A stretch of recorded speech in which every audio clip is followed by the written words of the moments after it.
Please help support the channel by visiting our Amazon store, affiliate link below. Hey, what's going on everybody? My name is Matt Jarbo, this is the Mundane Matt channel, and Star Wars Battlefront 2 comes out in just a couple hours, and oh my god, could there be any fewer controversies surrounding this game? Holy crap, it's insane how bad it's gotten. It's insane how angry people have gotten over this game. And I'm not going to say that they're wrong. In fact, the original complaints were quite valid. The grind system to unlock some of the heroes was pretty nuts. Not out of the question in terms of the amount of time people might be spending playing the game, but at the same time, yeah, pretty nuts. So this is an update from one of the executive producers at DICE, and we're going to get to that. I just wanted to kind of say that there's going to be an update from them. But let's first go through the controversy to give you an idea of what the hell's going on. So it says here on CNET, why a Star Wars game is making Reddit really mad. Well, to be fair, it's anything involving Reddit and EA, or just pretty much the gaming community and EA, will make anybody mad. But at the same time, Reddit will also get mad over everything. It's kind of what they do. Electronic Arts' highly anticipated first-person shooter, Star Wars Battlefront 2. Okay, hold on. I have to stop here. The majority of everyone going to play this is going to be playing it in third person. Yes, you can play it in first person, but third person is clearly where it's at. Okay, just so we're clear about that.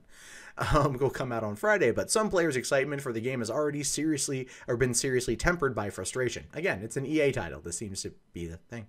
Subscribers to the gaming service EA Access, who get first dibs on some games during their pre-release trial period, figured out that unlocking playable heroes like Luke Skywalker would require a 40-hour grind fest or pay to play. When that information hit Reddit, people got mad. So mad, in fact, that when an EA representative jumped into the Reddit thread to allay people's fears, the rep's comment became the most downvoted in Reddit's history, getting over 436,000 downvotes in 24 hours. Yeah, it's insane. It's insane that it got so many dislikes, but it was going to get that way. There was literally no way to soothe over people's opinions on this game. It's been mounting and mounting and mounting and mounting and mounting. First starting with, with like Destiny and their microtransactions and loot boxes. Then you had like the loot boxes and Shadow of War. Then you've got the whole controversy over, Call of Duty World War II and the whole situation involving that. And, loot boxes, like watching somebody else open loot boxes being a thing in the game, and then coming to Star Wars. It's just, it's a long line of publisher BS and loot boxes that has kind of culminated with this particular game, because this game is going to be huge. And the people who are mad about it, they're still going to buy it. Maybe a few will go, I've canceled my pre-order. I can honestly just admit, I canceled my pre-order because I wanted to upgrade to the deluxe version to get the game tonight. I make no apology for being a Star Wars fan. I don't care. I plan on getting it, and I plan on playing it, and I plan on grinding, because I was already anticipating to do that anyway. So, yeah, I know. I'm a corporate shill. Going on to say that the grind alone infuriates gamers, but the bigger issue is that the game lets you buy loot crates to get those same characters with real money. Meaning if you don't want to grind it out, you can just swipe your credit card to unlock your favorite heroes. This is far more than a cosmetic change. If you want to be Darth Vader, there's a huge advantage over the people playing as lowly rebel forces. Yeah, but it's not like you get to start every match as Darth Vader. You still have to get the acquired battle points in order to buy Vader, and you can only really buy those kind of characters, those upgrades, those heroes, once, maybe twice around, and that's if you're doing good. So it's not like you get to start every round off as Vader, unless there's been a change from the beta I don't know about. It's not as big of an issue overall. I get the complaint, don't get me wrong. But ultimately, in the context of the game, you're not going to be sitting there and hardcore spamming Vader. That is, unless they start charging real money for microtransactions in order to get battle points. Now, if they did that, I would be wholeheartedly against that in a heartbeat. And again, I don't know everything surrounding this game, so I'm going off of what I've read in the articles, so that if that's the thing in there, then that is really scummy. But if it's just this is, I don't want to call it a nothing burger, but it's kind of like, almost one, because it's not unknown. And gamer culture, giving players a leg up is a big no-no. It's not really giving people a leg up. No, it's not. It's not. It's really not. Unless you get access to it early in a match, it's not. Vader can still die. Anyway, same with Luke. God damn it. If everyone has to grind to unlock characters, that's frustrating for players, but at least everyone's on equal footing. I do agree with that. But by requiring a substantial amount of playtime, players believe that EA is trying to entice them to spend more money to leap past the non-stop play to get the same thing. And that is a fair assessment. That, I will agree, is a very fair assessment.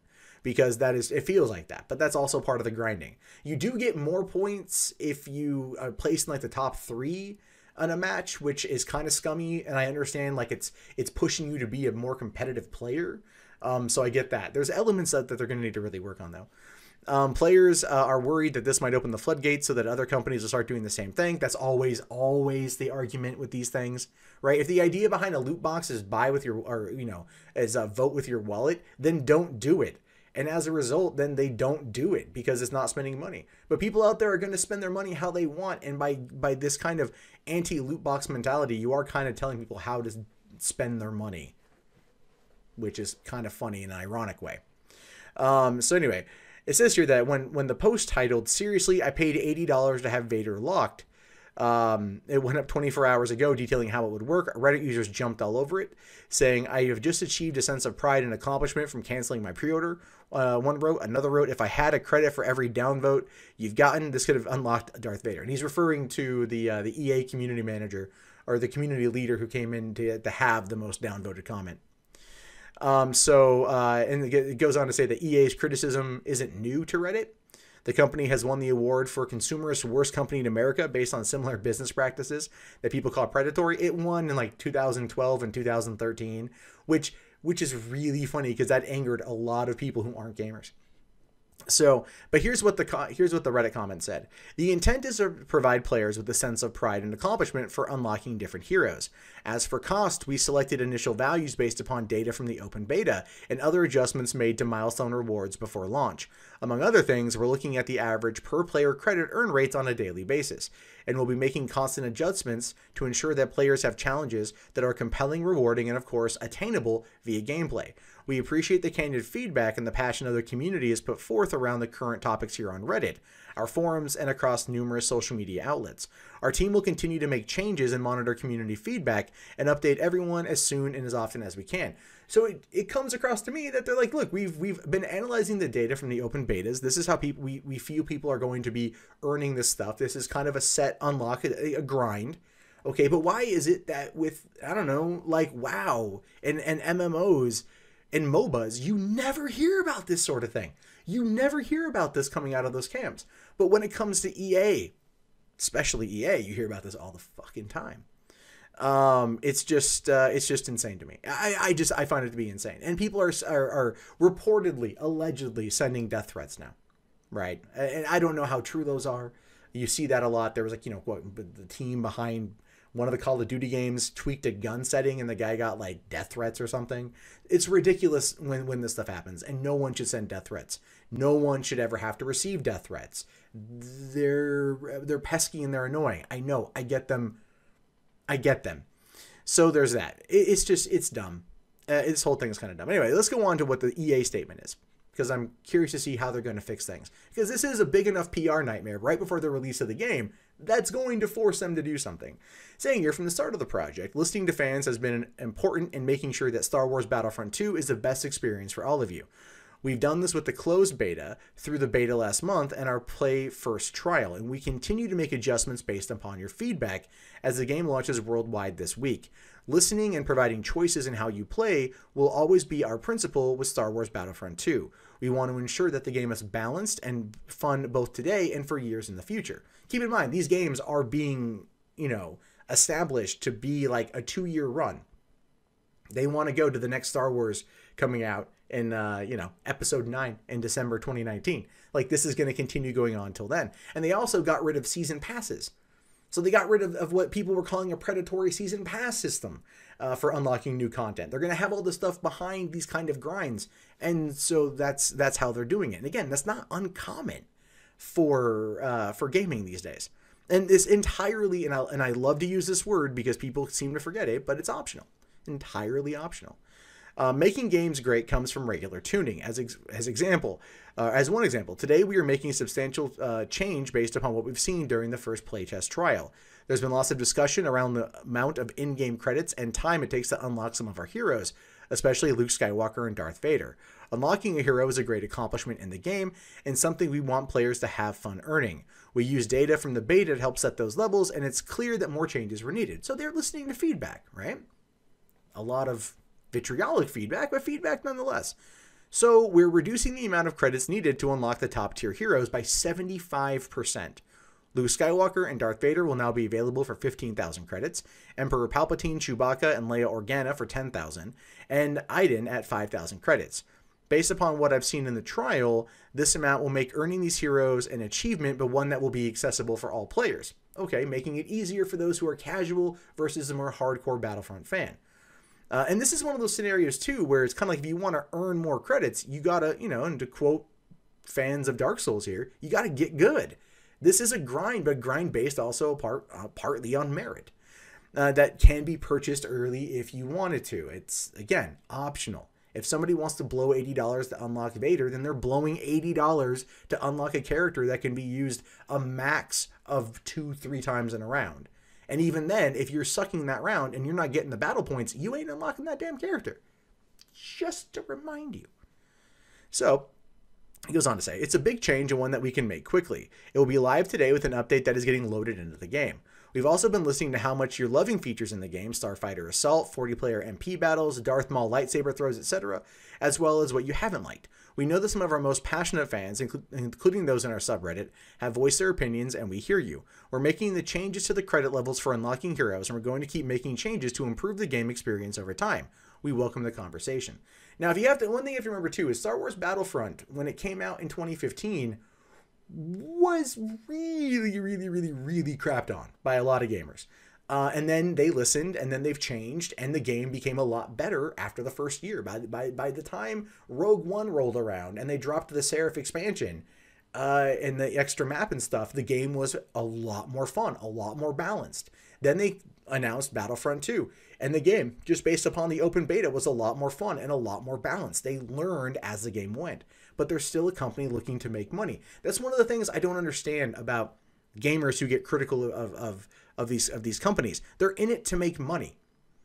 And if they're giving you a base game and they're giving the ability to unlock these characters, which you can do early through extra cost if you want to spend it, again, optional. I don't view that as an issue. I really honestly don't view it as an issue. It's a lot of knee-jerk reaction from people who I think have a reason to be upset. The cost is high. You could throw the memes out there, the cost of Vader's too damn high, and that would be a fair thing. But the amount of vitriol and hate this has gotten, it becomes more of a sport than it does an actual rallying cry for change. And then people get really caught up in that toxicity, that environment, and then that just expands out from there into unverified claims of death threats. So it's one of those things where you're kind of like, come on, guys, come on. I've been gaming most of my life. I'm in my mid-30s. I can look at a business decision and understand that it's a damn business decision. And then, hey, they're trying to make it better. A 75% drop in what the credits cost was, that's not nothing. So that's not nothing. But people are like, that's not good enough. That's not good enough, EA. You got to do more. Okay, whatever, man. So anyway, they're going to invite people to an AMA on Reddit to talk to some key leads. That's going to be a disaster. And turn into social channels for more of that information. And they want to make it good. They want to make Star Wars great again. And here's the thing. Based on what I played, man, that game was freaking awesome. I cannot wait to dive into that. I can't wait to play it. I will have a smile on my face the entire time. I loved the beta. I loved Battlefront. After a year, got a lot better. Yeah. And you can call me a corporate shill. I'm a freaking EA sell. It doesn't matter, man. It's Star Wars. Do not notice the Millennium Falcon behind me on the damn wall. And most of my posters and everything else are I like Star Wars. And the thing is I can see what is happening here. So if you want to be mad at EA, be mad at EA. Absolutely fine. Be mad at EA. That's fine. Do what you got to do. But understand that it's also, this is a business. This is them trying to make money. Them trying to, they have to still back up their end of it. And they've listened to fans and they've lowered the price. And that's good. They've lowered the cost of entry to unlock these heroes, to make it accessible to everybody. And they're still going to be listening. These games, every game that comes out now, it feels like is in early access, right? So they're always tweaking it. They're always fixing it. They're always going from there. And I say give them the opportunity to do so. Based upon what I've seen, they've improved the game massively over the first. And that is something to give them credit for. But it's, when it comes to EA, when it comes to gaming, and it comes to the internet, they never get a break at all, period. And that's where we find ourselves with this. It's another one of those, hey, let's hate on EA for something because we can. And, you know, I don't know. It just gets, it's frustrating after a while to keep constantly going back to this. It's like, if you don't like it, don't buy it, don't play it. But here's the truth of it. The truth of it is the 436,000 downvotes that comment got, and whatever downvotes this video gets, which will get a lot, is the fact that those people will still go out and buy the goddamn game. And they'll still play it, and they'll still complain about it, but they're still going to be playing it. So it's like, if you're that mad, don't get it. But the thing is, a lot of this, much like a lot of internet outrage, is just fake. Hey guys, that wraps up this video. If you'd like to leave a comment, please do so below. I love to read your guys' input. Be sure to hit that thumbs up button. It really does help me in the YouTube algorithm. If you want to support the channel, there's the Amazon affiliate store, there's PayPal, there's Patreon, there's Bitcoin. And if you're bored and you want something else to watch, check out 3 Buck Theater up here. My name is Matt Jarbo. I will talk to you guys later. Have yourself a wonderful day. Peace out.